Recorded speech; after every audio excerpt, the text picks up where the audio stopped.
अयोध्या राम मंदिर चढ़ावा चोरी मामले में आरोपों से घिरे पूर्व महासचिव चंपत राय ने श्री रामचरितमानस की चौपाई लिखकर अपनी चुप्पी तोड़ी है।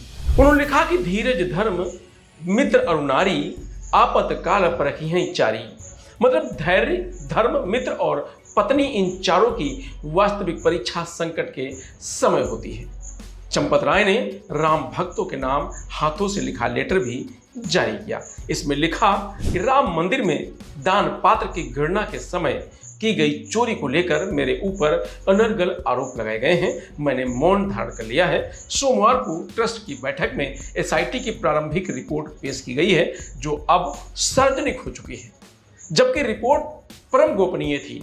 आप सभी को भरोसा देता हूं कि एसआईटी की अंतिम रिपोर्ट आने के बाद मैं अपने ऊपर लगाए गए सभी आरोपों और दुष्प्रचार का तथ्यात्मक जवाब दूंगा। सच्चाई सबके सामने आ जाएगी। चंपत राय ने यह भी लिखा है कि उन्हें अक्टूबर 1991 में संगठन ने अयोध्या भेजा था। मेरा करीब 45 सालों का सार्वजनिक जीवन खुली किताब की तरह है। गौरतलब है कि चंपत राय ने 26 जून को महासचिव पद से इस्तीफा दिया था। 6 जुलाई को उसे ट्रस्ट की बैठक में स्वीकार कर लिया गया है। चंपत राय इस समय अयोध्या में ही हैं। राम मंदिर चढ़ावा चोरी विवाद पर मंगलवार को ट्रस्ट के कोषाध्यक्ष स्वामी गोविंद देव गिरी जी महाराज ने खुलकर अपनी बात रखी।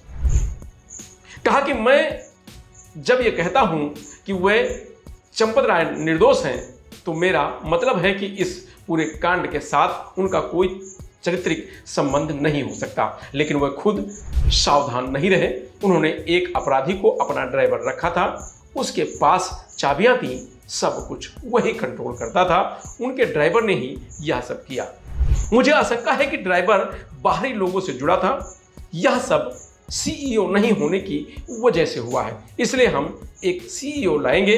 दूसरी ओर ट्रस्ट के नए महासचिव कृष्ण मोहन दास ने आज कामकाज संभाल लिया है। वहीं फैजाबाद एंटी करप्शन कोर्ट ने पुलिस को 3 आरोपियों करुणेश पांडे, अनुकल्प मिश्रा और लोकुश की 1 दिन की रिमांड ली। पुलिस ने 7 दिन की रिमांड मांगी थी।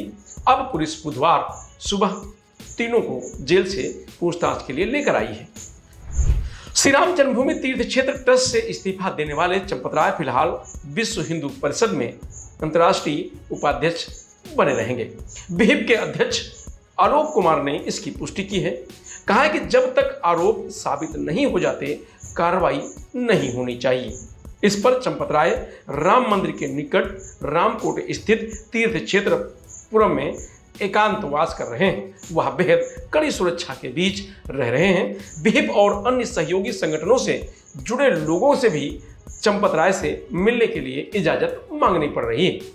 उधर राजस्थान के पूर्व मुख्यमंत्री अशोक गहलोत ने प्रेस कॉन्फ्रेंस करके कहा है कि बीजेपी आरएसएस के करोड़ों लोगों की भावनाओं को भयंकर ठेस पहुंचाई है। बताया जा रहा है कि इन्हें चढ़ावा चोरी की जानकारी बहुत पहले थी, लेकिन इसके खिलाफ कोई कार्रवाई नहीं की गई। बातों को दबा दिया गया। ट्रस्ट के कोषाध्यक्ष गोविंद देव से मिलने पर जब एसबीआई के अधिकारी अंदर गए तो उन्होंने आईडी कार्ड लगा रखा था, लेकिन बाहर निकलते समय आईडी हटा दिया। सूत्रों के अनुसार ट्रस्ट के कुछ सदस्य चाहते हैं कि मंदिर का खाता एसबीआई से हटाकर किसी निजी या अन्य राष्ट्रीय बैंक में करा दिया जाए। अगर मंदिर का खाता किसी दूसरे बैंक में शिफ्ट होता है तो इससे एसबीआई को भारी नुकसान होगा। साथ ही बैंक के अधिकारियों पर भी गाज गिरेगी। इसके बचाव में बैंक के अफसर ट्रस्ट के सदस्यों से मिलकर हटाने का प्रयास कर रहे हैं। ट्रस्ट के कोषाध्यक्ष गोविंद देव गिरी ने सोमवार को बैठक के बाद कहा था कि स्टेट बैंक ऑफ इंडिया को एफआईआर दर्ज करनी चाहिए थी, क्योंकि उनके कर्मचारी इसमें शामिल थे। राम मंदिर ट्रस्ट के महासचिव पद से हटाए गए चंपत राय ने चुप्पी तोड़ी। उन्होंने राम भक्तों के नाम लेटर लिखे हैं, जिसमें कहा है कि 2024 से दान पात्र की गणना के दौरान कथित चोरी को लेकर मेरे खिलाफ कई तरह के आरोप लगाए गए, लेकिन मैंने जानबूझकर मौन बनाए रखा। सोमवार को ट्रस्ट की बैठक में एसआईटी की प्रारंभिक रिपोर्ट पेश की गई थी, जो अब सार्वजनिक हो चुकी है। रिपोर्ट पहले गोपनीय थी, इसलिए मैंने इस पर कोई प्रतिक्रिया नहीं दी। एसआईटी की अंतिम जांच पूरी होने के बाद ही मैं अपने ऊपर लगाए गए सभी आरोपों और दुष्प्रचार का तथ्यात्मक जवाब दूंगा। अंतिम जांच के बाद सच्चाई सबके सामने आ जाएगी।